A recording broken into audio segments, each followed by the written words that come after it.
안녕하세요. 노부장입니다. 윈도우 11이 2021년 10월 5일 출시 예정이니까 이제 딱 한 달 남았네요. 오늘 동영상은 윈도우 11 설치 전에 만족해야 하는 설치 기준에 대해서 알아보겠습니다. 윈도우 11은 중요한 추가 요구사항이 3가지가 있습니다. 그래서 마이크로소프트에서는 이런 조건들을 만족하는 PC인지 확인할 수 있는 프로그램을 제공할 예정인데 지금 화면에 보시는 이런 방식으로 작동합니다. 아직은 인사이드 프리뷰 가입자들만 제공되고 있는데 곧 정식으로 제공이 되겠죠. 이걸 실행하면 몇 가지 항목을 체크하는데 가장 큰 변화는 3가지입니다. 앱에서 지금 PC 상태 한눈에 보기 해가지고 여러 가지 내용이 나오는데 저는 이제 AMD의 5600G를 쓰고 있고요. 16기가 램과 SSD, 기타 등등 있습니다. 여기서 지금 윈도우 11 소개를 한번 확인해 볼게요. 자, 여기서 요구사항을 충족한다고 나오는데요. 여기 나와 있는 항목들 중에는 이전에 윈도우 10하고는 다른 항목들이 몇 가지가 좀 있습니다. 총 중요한 사항은 3가지인데요.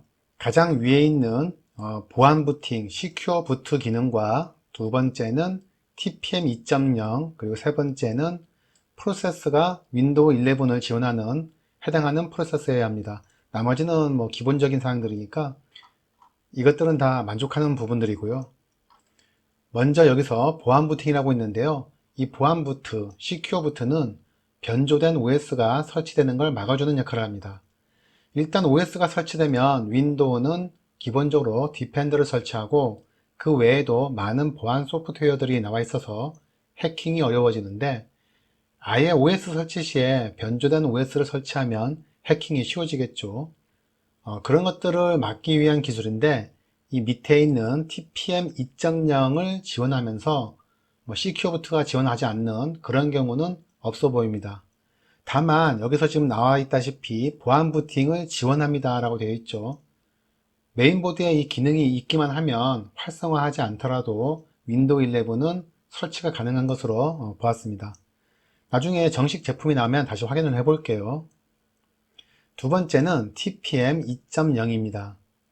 이건 암호화와 관련이 있는 기능인데 TPM은 트러스티드 플랫폼 모듈의 약자입니다. 보안과 암호화를 담당하는 작은 프로세서인데 우리 사용자가 인식해서 사용하는 게 아니라 윈도우의 각종 기능들과 거기에 설치돼서 사용하는 응용 프로그램들이 내부적으로 활용하는 하드웨어 암호화 기술입니다. 여러 가지 역할을 하는데 윈도우에서 지원하는 지문인식 로그인이나 헬로 로그인 정보 같은 것들도 여기에 저장된다고 하네요. 그 이외에 비트래커라든가 혹은 아웃룩, 크롬 여러 가지 응용 소프트웨어들이 이런 TPM 기능들을 이용할 수 있다고 합니다.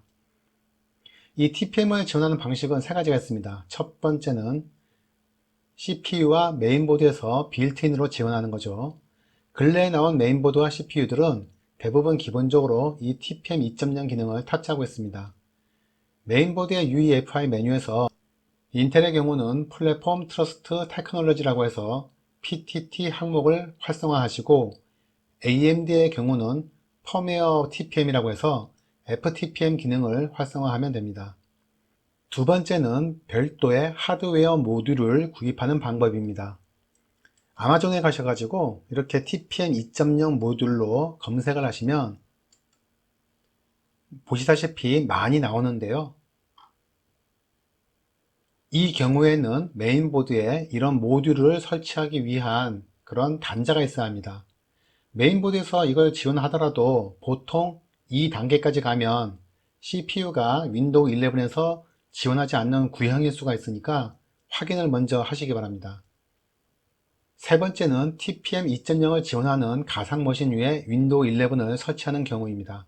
아직 정식 출시본이 나오기 전입니다만 제 경우는 인사이드 프리뷰 가입 후 ESXi 가상 머신 위에서 정상적으로 윈도우 11이 설치가 되더군요. 정식 버전에서도 당연히 지원이 될 것이라 생각하는데 만일 지원되지 않는다면 윈도우 11은 전 세계의 클라우드 서비스에서는 설치가 불가능한 그런 OS가 되어버리기 때문입니다. 이 기능은 반드시 활성화가 되어 있어야 윈도우 11에서 설치 가능합니다. 그러니까 최신의 CPU와 메인보드를 사셨는데 여기서 안 된다고 나오시면 그거는 바이오스 UEFI에 들어가셔 가지고 사용 가능하도록 이네이블로 설정하시면 되겠습니다. 이 기능을 회피하는 이야기도 많이 나오는데 기본적으로 윈도우 11이 TPM 2.0을 앞으로 적극적으로 사용할 것으로 예상되기 때문에 권하지 않는다고 하네요. 마지막으로 이 CPU입니다. 프로세서가 윈도우 11에서 지원이 되어야 하는데요.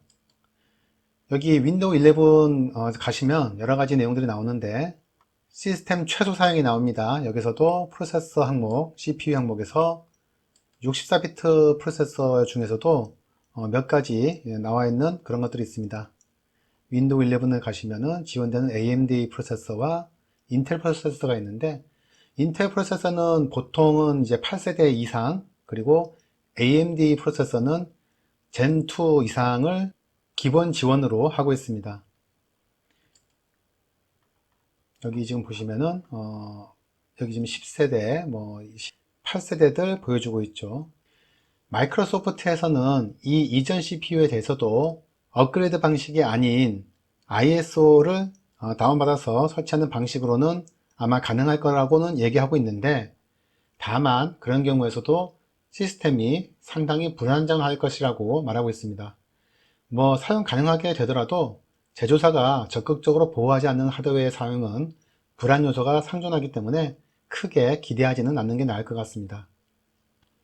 이제 윈도우 11이 발표되면 기존에 만들었던 동영상들을 모두 윈도우 11 기준으로 다시 만들어야겠네요.